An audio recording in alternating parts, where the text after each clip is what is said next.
So let's start with section 1 of 7, which is linear equations in one variable.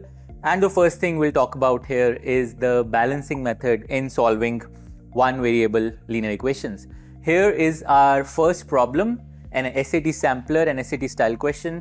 And we have this equation that says 7x plus 3.2 equal to 1.4x minus 2. What is the value of x? So what we have to do here is use the balancing method to isolate x and find its value. So how do we do that? Well, we observe that we have 7x over here and 1.4x on the right side. So let me start by subtracting 1.4x on both sides. So I have 7x plus 3.2, and on the right side I have 1.4x minus 2, and now let me subtract 1.4x on both sides like this. So why am I doing that? Because then on the right side these two terms cancel out, and on the left side then I get 7x and I combine it with this negative 1.4x to get 5.6x plus 3.2 is equal to negative 2. Alright, so now I have this constant term 3.2 on the left side and negative 2 on the right side. So let me get rid of this 3.2 by subtracting 3.2 from both sides. So I write this negative 3.2 here and subtract 3.2 from the right side as well. So now these two terms cancel out and I get 5.6x on the left side is equal to negative 5.2 on the right side. And now what do we have here? On the left side we have 5.6 multiplied with x, but I need to isolate x. So we can invert this multiplication operation by dividing by 5.6 on both sides. So let me divide the left side and the right side by 5.6 like this. So what does that give me? So these terms cancel out. I get x on the left side, and on the right side I have negative 5.2 over 5.6. So negative 5.2 over 5.6, and now we have successfully isolated the value of this variable. So this is our answer. Of course, if you want, you can simplify it further, but as far as we are concerned, this equation is solved, and that is the value of x that satisfies the given equation. Now here is our next problem. 3 over 2 times x minus 5 plus 7 equal to 2 minus x. What is the value of x that satisfies this equation? Once again, we have to use the balancing method to isolate x and find its value. So first, let me do this. I have this 3 over 2, this fraction here, and let me get rid of this fraction by multiplying both sides of this equation with 2. So I'll take this whole thing, multiply it by 2, and I'll also multiply the right side by 2 like this. So what do I get? So I'll get rid of this 2 in the denominator, and I'll get 3 times x minus 5, and then I'll have this 7 times 2. So I can write that as 14 is equal to, on the right side I'll get 2 times 2 minus x. Alright, now I have 3 times this parenthesis. So let me you distribute this over these two terms. So I'll get 3x minus 3 times 5 is 15 plus 14 is equal to, once again I have 2 times this parenthesis, so let me distribute 2 over these two terms. So I'll get 4 minus 2x. Alright, so let's simplify this now. So I have 3x minus 15 plus 14. So let me first combine these two terms, and that will be negative 1. So I can write this as 3x minus 1 equal to 4 minus 2x. Okay, so now I have 3x on the left side and this negative 2x on the right side. Let me combine these two terms. So for that I will add 2x on both sides. So on the left side I will add 2x, and on the right side also I will add 2x.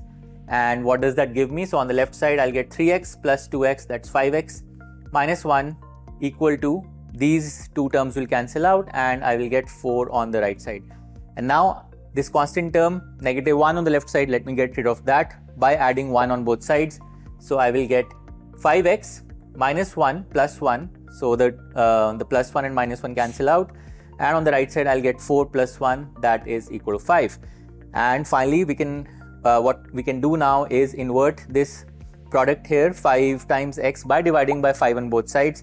So this should give me x on the left side equal to 5 over 5 or 1. So x equal to 1 is the value of x that satisfies this equation.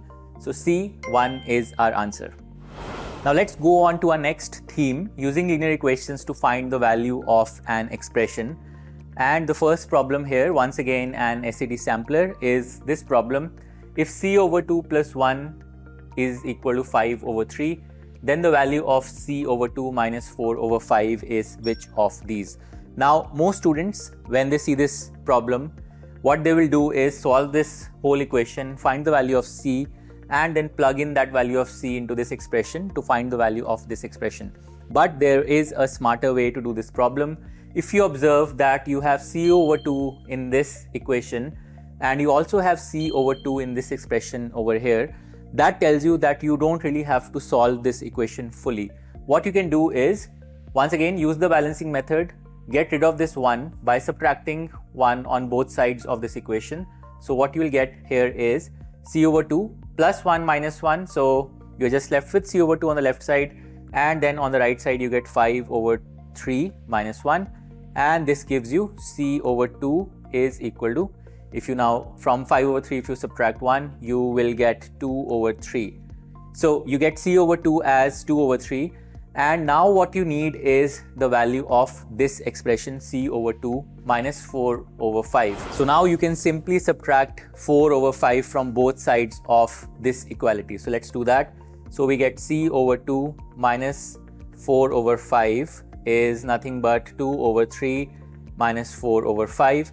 So all you need to do to find the value of this expression now is find the value of this expression here. And what is this? Let's just combine these fractions. So 3 and 5 have an LCM of 15, which means that this numerator here 2 will become 2 times 5 or 10, and this numerator 4 will become 4 times 3, that's 12.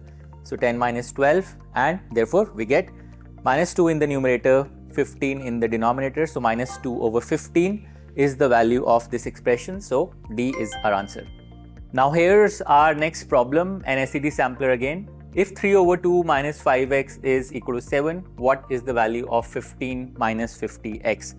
Now once again, many students here might try and solve this equation fully, find the value of x, and then substitute that into this expression to find its value. But there's a smarter thing you can do here. If you observe that you have a 5x over here and you have a 50x over here, which is 10 times 5x, what that tells you is you should try multiplying both sides of this equation with 10 and see if you can get this expression. So let's do that. So this equation is 3 over 2 minus 5x is equal to 7. So let's multiply by 10 on both sides. So I'll do 10 times this is equal to 7 times 10. It doesn't matter in which order I multiply. So 10 times 3 by 2 will be 10 by 2, 10 over 2 is 5, 5 times 3 is 15. So I have 15 here, which by the way is also this term here. So that tells you you're on the right track. So 15 minus 10 times negative 5x is negative 50x. So I get 15 minus 50x is equal to 7 times 10 or 70. So what you can observe now is just by multiplying the left side of the given equation by 10, you directly generate this expression whose value is needed, and therefore the value that we want is 70. So 70 is our answer. Now let's go on to our next theme, the number of solutions of a one variable linear equation. And what we'll see is that we may not always get exactly one solution. So here is our first problem in that context, an SAT sampler again. So we have 8 plus 10x minus 12 is equal to b plus 1 times x minus 4.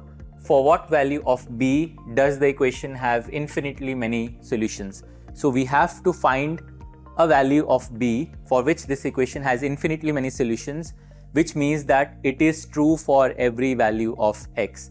Okay, so how do we do that? So let's first try and simplify this equation a little bit. So we have 8 and negative 12, both constant terms on the left side. So let's combine them. 8 and negative 12 will combine to negative 4. So I can write the left side as 10x minus 4. And then on the right side, I have b plus 1 x minus 4. So now I have this negative 4, the same terms on both sides. I can cancel them out. So I am left with 10x is equal to b plus 1 times x. So what I want you to think about now is, for what value of b will this equation always be true? So you have 10x on the left side. If you had 10x on the right side as well, you would get 10x equal to 10x, and that equation would always be true. So therefore, we need this right side to be 10x, which means that we need this b plus 1 term to be equal to 10. So if we write b plus 1 equal to 10, now we subtract 1 from both sides, we will get b equal to 9. So for b equal to 9, this equation is always true, which means it has infinitely many solutions. So our answer is b equal to 9. Okay, now here is our next SAT sampler. Minus 3x plus 7 is equal to c minus 4 times x plus 2. So this is a one variable linear equation with the variable x, and c is some constant. For what value of c does the equation have no solution? Which means that there should be no value of x that satisfies this equation. We have to find a value of c that makes that true. So how do we do this? Let's again use balancing to simplify this equation a little bit. So I have negative 3x on the left side, and I have this x term on the right side. So let me add 3x on both sides.